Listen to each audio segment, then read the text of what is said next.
نحمده ونصلي على رسوله الكريم أما بعد فأعوذ بالله من الشيطان الرجيم بسم الله الرحمن الرحيم ربي اشرح لي صدري ويسر لي أمري واحلل عقدة من لساني يفقه قولي ربي زدني علما اللهم فقهنا في الدين آمین یا رب العالمین۔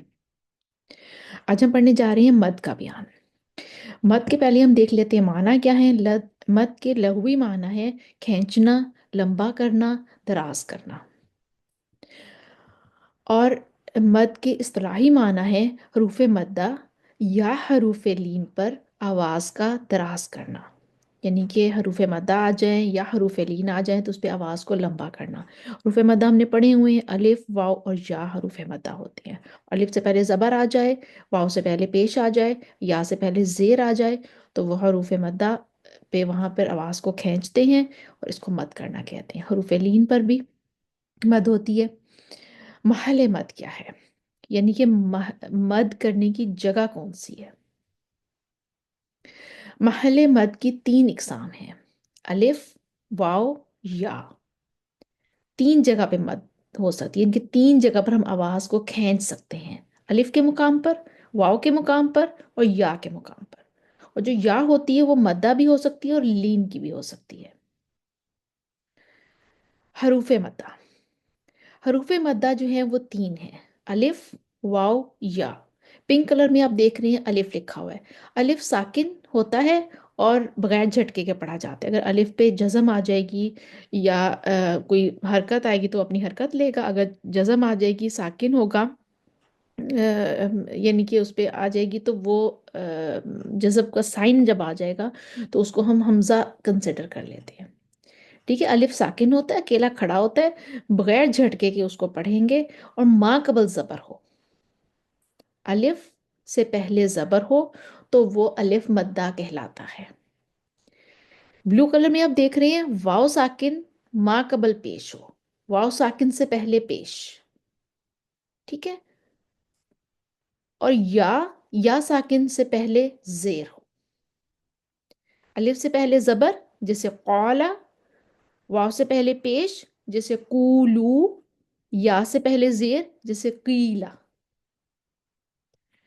ٹھیک ہے، یہ ہمارے پاس حروف مدہ ہیں، تین ہمارے پاس حروف مدہ ہے، الف، واو، یا۔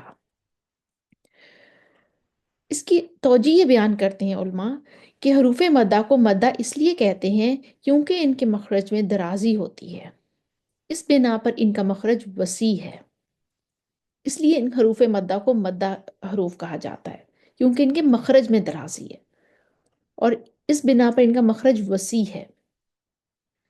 حروف مدہ میں مد اس لیے کرتے ہیں کیونکہ ان کی ذات میں ہی مد موجود ہے، چونکہ یہ اکثر ساکن ہوتے ہیں، اس لیے جب ان پر حرکت ہو اس وقت بھی ان کی حرکت نہیں سمجھی جاتی بلکہ اس کو عارضی تصور کیا جاتا ہے۔ اور تیسری وجہ یہ بتاتے ہیں علماء، مدہ حروف کو قوی کرنے کے لیے مد کرتے ہیں کیونکہ یہ ضعیف ہوتے ہیں، ٹھیک ہے، ان کو کھینچتے ہیں ان کو قوی کرنے کے لیے کیونکہ اٹ سیلف یہ ضعیف ہوتے ہیں۔ حروف لین کی بات کر لیتے ہیں۔ حروف لین جو ہیں وہ دو ہیں، واو لین اور یا لین، ٹھیک ہے۔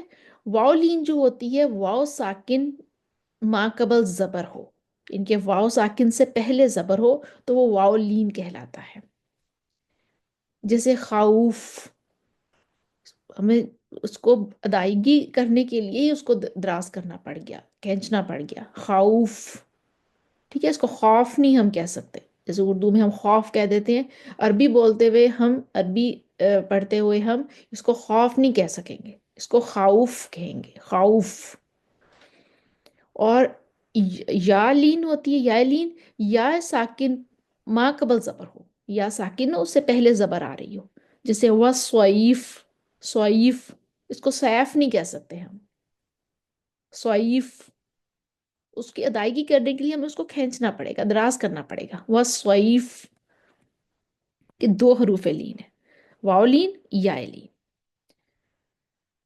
اب لین کی توجیہ علماء یہ بتاتے ہیں کہ لین کے معنی نرمی کے ہیں، کیونکہ یہ حروف آسانی اور نرمی سے ادا ہوتے ہیں اس لیے ان کو لین کہتے ہیں۔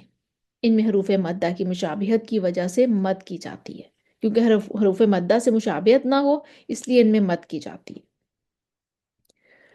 اور دوسری وجہ یہ بتاتے ہیں کہ باقی حروف میں مد اس لیے نہیں کرتے کیونکہ ان کی ذات میں مد نہیں ہے، اور مد نہ حرف ہے نہ سکون ہے نہ حرکت ہے، بس یہ حرف کی صفت ہے۔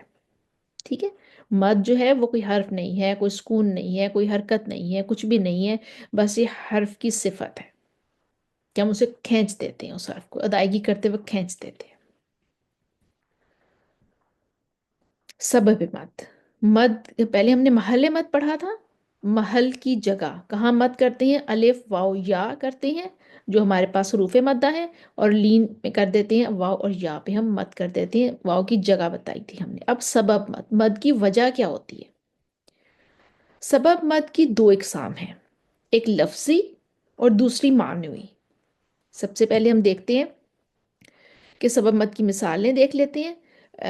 جو حمزہ آ جاتا ہے، حمزہ سب سے پہلے اس کا سبب ہوتا ہے، جیسے دو حمزہ اکٹھے آ گئے، قالو آمنا، ٹھیک ہے، یہ دو حمزہ جو ہم نے دوسری مثال دیکھی ہے اس میں، یہ والی دو، اس کو کہتے ہیں حمزہ متصل، ہم آگے جا کے اس کو پڑھیں گے، منفصل، حمزہ منفصل کہتے ہیں، دو حمزہ کے درمیان میں فاصلہ ہے، دو علیحدہ علیحدہ کلمات میں حمزہ آئے ہیں۔ اور جاء، یہ یہ الف یہ بھی حمزہ، اور آ یہ بھی الف، یہ اس کو کہتے ہیں مد متصل، ایک ہی کلمے میں دو حمزہ آ گئے، یہ سبب ہوتا ہے مد کا، کہ ایک ہی کلمے میں دو حمزہ آ جائیں تو ہمیں لمبا کرنا ہوتا ہے، مد لگانی ہوتی ہے۔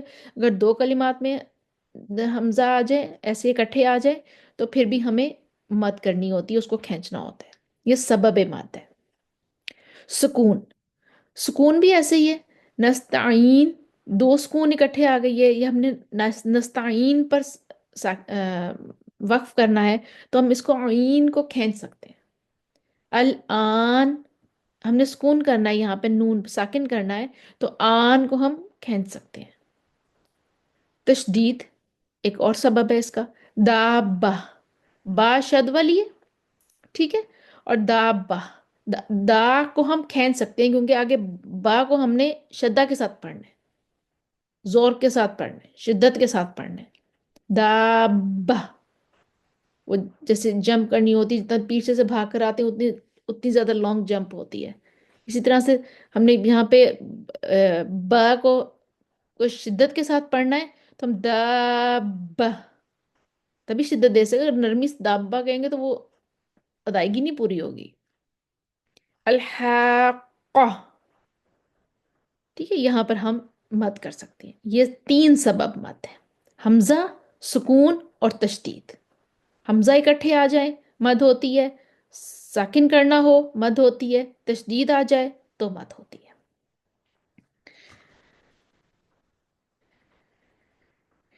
ٹھیک ہے، اس کے بعد ہم دیکھتے ہیں معنوی سبب کی بھی دو اقسام ہیں۔ ہم نے لفظی سبب دیکھ لیا، لفظ آ جائے، حمزہ آ جائے یا سکون آ جائے یا پھر ہمارے پاس شد آ جائے تو مد کرتے ہیں۔ اب معنوی سبب جو ہے اس کی بھی دو اقسام ہیں، تعظیمی سبب اور نفی میں مبالغہ۔ اچھا، تعظیمی سبب کیا ہوتا ہے؟ تعظیمی سبب لفظ اللہ کی تعظیم اور شان اور بڑائی بیان کرنے کے لیے ہوتا ہے۔ نفی میں مبالغہ، نفی میں مبالغہ یعنی نفی جنس کے لام کو خوب ظاہر کر کے یعنی کھینچ کر پڑھنا۔ یہ لا اور لا میں فرق ہے، لا کھینچ کے پڑھنا ہے، نفی میں مبالغہ کر رہے ہیں۔ معنوی سبب اس کو کہتے ہیں جو لفظ میں نہ ہو، صرف معنی پر دلالت کرنے کے لیے مد کی گئی ہو، جیسے اذان کے وقت لفظ اللہ میں مد کی جاتی ہے، اللہ اکبر، اللہ کو ہم لمبا کر دیتے ہیں، ٹھیک ہے، صرف معنی پر دلالت کرنے کے لیے مد کی جاتی ہے، اور اللہ سبحانہ و تعالیٰ کی عظمت اور رفعت کو ظاہر کرنے کے لیے ہوتی ہے۔ اسی طرح طیبہ کے طریق سے امام حمزہ نفی جنس کے لام میں مد کرتے ہیں۔ یہ جب قرآن میں آتا ہے نا لا آ جاتا ہے تو اس کو لا کر کے پڑھنا ہوتا ہے، لا کی بجائے۔ لفظ اللہ میں فقہ نے 7 الف کے برابر مد کرنا بھی درست بتایا ہے. جیسے بعض اذان ہم سنتے ہیں تو اللہ اکبر بھی اللہ کو بہت لمبا کر دیا جاتا ہے. تو علماء کرام کہتے ہیں کہ 7 الف کے برابر بھی اس کو لمبا کر سکتے ہیں. معنوی سبب کو لفظی سبب کی نسبت اہل عرب بہت قوی سمجھتے ہیں، لیکن قرا کے ہاں معنوی سبب کو لفظی سبب کی نسبت کمزور سمجھا جاتا ہے. مد کی اقسام. مد کی آگے 2 اقسام: مد اصلی اور مد فرعی. مد اصلی جو اپنی اصلی اور ذاتی مقدار کے مطابق پڑھی جائے اور وہ کسی سبب پر موقوف نہ ہو، اس کو مد طبیعی بھی کہتے ہیں. اصلی مد جو ہوتی ہے، کیونکہ یہ طبیعت کے تقاضے کے مطابق ہے. انسان کی طبیعت یہی چاہتی ہے کہ مد کو ایک الف کے مقدار کے مطابق کھینچا جائے، اس لیے اس کو مد طبیعی بھی کہہ دیتے ہیں. اصل میں یہ مد اصلی ہوتی ہے، جیسے قال، قیل، قولو جو ہم نے پڑھا تھا، واو جو حروف مدہ پر آتی ہے وہ مد اصلی ہوتی ہے، جو حروف مدہ ہوتے ہیں. اور جو ہمارے پاس ہے مد فرعی، فرعی جو اپنی اصلی اور ذاتی مقدار سے بڑھا کر پڑھی جائے اور وہ کسی سبب پر موقوف ہو، کوئی نہ کوئی اس کی وجہ بنتی ہو. جیسے کہ جا، اس کی سبب ہے اس کا کہ 2 حمزہ جا میں اکٹھے آ گئے ہیں، سبب ہو گیا اس کا. الآن سکون دینا ہے، ہم نے وقف کرنا ہے نون پر، اس وجہ سے آ کو ہم نے لمبا کر لیا. آل آن، آل لام پہ ساکن ہے نا، تو آل آن. اور اگر دابہ با پہ شد ہے تو ہم نے اس کو دا کو لمبا کر دیا، دابہ. ٹھیک ہے، اس سبب پر موقوف ہوتی ہے. اب ہم نے محل مد پڑھا الف واو یا، اور سبب مد پڑھا حمزہ سکون اور تشدید. اور یہی ہمارا آج کا لیسن ہے. اس کو اچھے طریقے سے ریوائز کیجئے گا، اور پھر آگے جو ہمارا آ جاتا ہے لیسن وہ ہماری مد فرعی کی اقسام ہے. انشاءاللہ تعالیٰ پھر ہم یہ مد فرعی کی اقسام پھر کریں گے نیکسٹ لیسن میں. اس لیسن کو ریوائز کیجئے گا. اللہ سبحانہ وتعالیٰ آپ کے لیے بہت زیادہ آسانیاں عطا فرمائے. وآخر دعوانا الحمد للہ رب العالمین. السلام علیکم ورحمۃ اللہ وبرکاتہ.